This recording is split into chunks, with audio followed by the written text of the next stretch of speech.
Understanding the glycemic index. If you wish to prevent diabetes or manage it effectively, understanding the glycemic index is important. There's no need to panic, even if it sounds mathematical. This is not calculus. By the end of this video, you'll have pretty good idea what it is and what to look out for. The glycemic index is an indicator of just how much carbohydrates are present in a particular type of food, and how these carbs will affect your blood glucose level. The key to managing your diabetes is to keep your blood sugar levels stable. So, the goal is to consume foods that have a low glycemic index, and avoid foods that are high on the scale.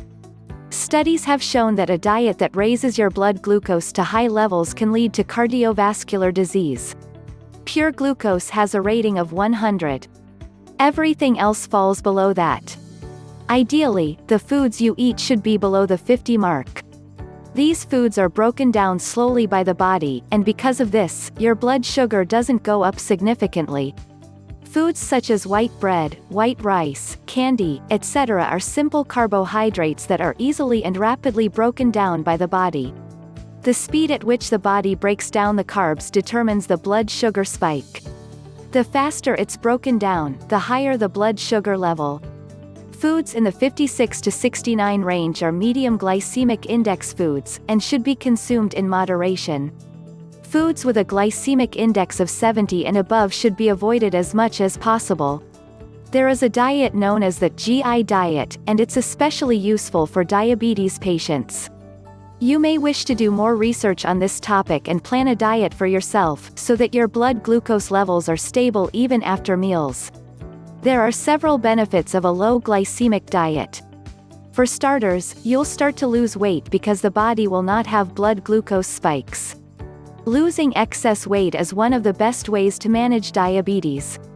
You may notice a decrease in your cholesterol levels and your triglycerides, which is the fat in your blood. Overall, your health will improve, and your diabetes risks will be lowered. Another term that you should be aware of is glycemic load, and it was created because the GI index has a flaw and can be misleading at times. Some foods that have a GI value do not necessarily have a high percentage of carbohydrates. That's because GI doesn't factor in carbohydrate density in its calculations. So, calculating the glycemic load will be a more accurate measure. To calculate the glycemic load, you'll need to multiply the GI of the food by the amount of carbs found in a serving, and divide that by 100. So, the glycemic load of watermelon will be around 3.6, but the glycemic load of a plate of macaroni and cheese would be 33, which is high. That's how you track the foods you eat. If you don't wish to wear yourself out calculating GI values, etc., the rule of thumb is to avoid white flour products, processed foods, refined carbs such as white rice, and avoid foods containing sugar. If you do this and stick to healthy, nutritious food, you'll be consuming low GI foods. It really isn't rocket science. Just eat more vegetables, fruits, nuts, seeds, and a moderate amount of meat. That's it in a nutshell. Thank you for watching our video.